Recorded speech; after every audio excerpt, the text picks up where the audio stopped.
অনেক টালবাহানার পর শেখ শাহজাহানকে হেফাজতে নিতে পেরেছে সিবিআই। তার প্রধান কারণ গত 2 দিন ধরে ব্যাপক জল্পনা তৈরি হয়েছে যে কখন সিবিআইয়ের হাতে যাবে শেখ শাহজাহান।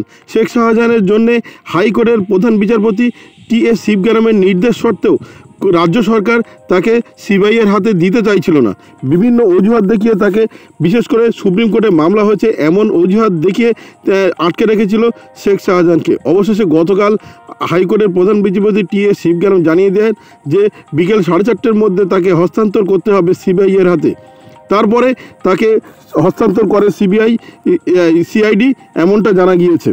আপনারা দেখছেন top Barasat news YouTube channel. Sheikh শাহজাহানকে হেফাজতে নিয়ে সময় নষ্ট করতে নারাজ সিবিআই। ভবানী ভবন থেকে শেখ শাহজাহানকে হেফাজতে নিয়ে সিবিআই অফিসাররা তাকে প্রথমে জোকা ইএসআই হসপিটালে নিয়ে যায়। সেখানে তার স্বাস্থ্য পরীক্ষা করা হয়। এরপর সেখান থেকে চিকিৎসকদের পাওয়া ফিট সার্টিফিকেট নিয়ে শেখ শাহজাহানকে নিয়ে যাওয়া হয় নিজাম প্যালেসে। রাতেই তাকে জিজ্ঞাসাবাদ শুরু করা হয়, এমনটা বিভিন্ন সূত্রে জানা যাচ্ছে।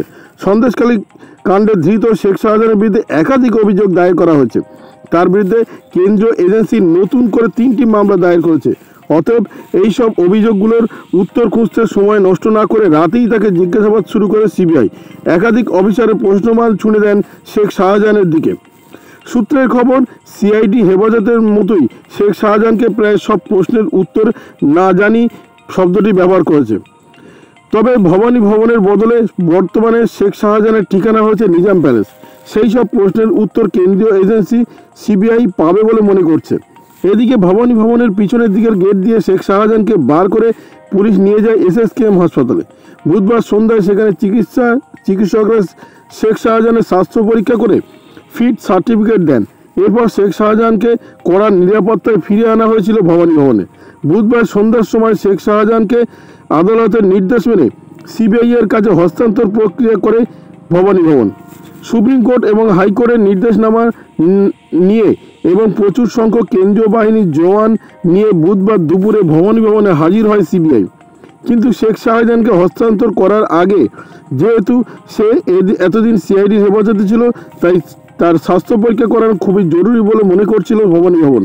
সেজন্যে স্বাস্থ্য পরীক্ষা করার পর তাকে হস্তান্তর করা হয়।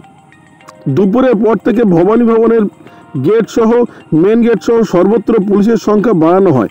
নামানো হয়েছিল র্যাফের প্রচুর বাহিনী। এদিকে মঙ্গলবারই কলকাতা হাইকোর্টের প্রধান বিচারপতি ডিভিশন বেঞ্চ সন্দেশখালী কাণ্ডে সিবিআইয়ের তদন্তের নির্দেশ দিয়েছিল। এমনকি বিকেল 4:30-র মধ্যে শেখ শাহজাহানকে কেন্দ্রীয় গোয়েন্দা সংস্থা সিবিআইয়ের হাতে তুলে দেওয়ার নির্দেশ দেওয়া হয়েছিল। ওই রায়ের পরই সন্দেশখালী কাণ্ডে মূল হোতাকে হেফাজতে পেতে ভবানী ভবনের সিআইডির দপ্তরে যান সিবিআই আধিকারিকরা। কিন্তু টানা 2 ঘন্টা অপেক্ষা করার পর খালি হাতে ফিরতে হয়েছিল সিবিআই আধিকারিকদের। সিআইডির আধিকারিকরা জানিয়ে দেন, কলকাতা হাইকোর্টের রায়ের বিরুদ্ধে সুপ্রিম কোর্টে দায়ের করেছে রাজ্য সরকার মামলা। ওই মামলার নিষ্পত্তি না হওয়া পর্যন্ত শেখ শাহজাহানকে হস্তান্তর করা সম্ভব হবে না। বুধবার কলকাতা হাইকোর্টে বিরুদ্ধে রাজ্য সরকারের আর্জিতে কোনো রকম সাড়া দেয়নি শীর্ষ আদালত সুপ্রিম কোর্ট। বিচারপতি সঞ্জীব খান্না জানিয়ে দেন, কলকাতা হাইকোর্টের নির্দেশে এখনই হস্তক্ষেপ করবে না সুপ্রিম কোর্ট। রাজ্য সরকারের আইনজীবী অভিষেক মনু সিংভির উদ্দেশ্য বিচারপতি খান্না বলেন, জরুরি শুনানির বিষয়ে সিদ্ধান্ত নিতে পারেন একমাত্র প্রধান বিচারপতি। আপনারা প্রধান বিচারপতির দ্বারস্থ হন। শীর্ষ আদালতে ধাক্কা খাওয়ার পরে শেখ শাহজাহানকে সিবিআইয়ের হাতে তুলে দেওয়ার ছাড়া আর কোনো বিকল্প রাস্তা খোলা নেই বলেই মনে করছিল আইনজীবী মহল। অন্যদিকে হাইকোর্টের প্রধান বিচারপতি ডিভিশন বেঞ্চের নির্দেশ মেনে শেখ শাহজাহানকে মঙ্গলবার সিবিআইয়ের হাতে না তুলে দেওয়ায় রাজ্য সরকারের বিরুদ্ধে অবমাননাকর অভিযোগ তুলে এদিন ফের হাইকোর্টের দ্বারস্থ হয়েছে ইডি। বিচারপতি হরিশ ট্যান্ডন এবং বিচারপতি হিরণময় ভট্টাচার্যের ডিভিশন বেঞ্চ জানিয়ে দেয়, বিকেল 4:15-র মধ্যে সিবিআইয়ের হাতে তুলে দিতে হবে শেখ শাহজাহানকে। নির্ধারিত সময়ের মধ্যে হস্তান্তর প্রক্রিয়া সম্পূর্ণ না হলে 4:30 নাগাদ আদালতের গোচরে বিষয়টি আবারও আনার নির্দেশ দিয়েছেন, এমনটা জানা গিয়েছে। অবশেষে শেখ শাহজাহান সিআইডির হাত থেকে বহু জল্পনার পর সিবিআইয়ের হাতে গিয়েছে, এমনটা জানা গেল এবং রাতেই তার জিজ্ঞাসাবাদ শুরু হয়েছে, এমনটা বিভিন্ন সূত্রে জানা যাচ্ছে। বিভিন্ন প্রশ্ন তার দিকে ছড়ে দিচ্ছেন সিবিআই আধিকারিকরা, আর সেই সব প্রশ্নের উত্তরে তিনি জানাচ্ছেন, আমি জানি না।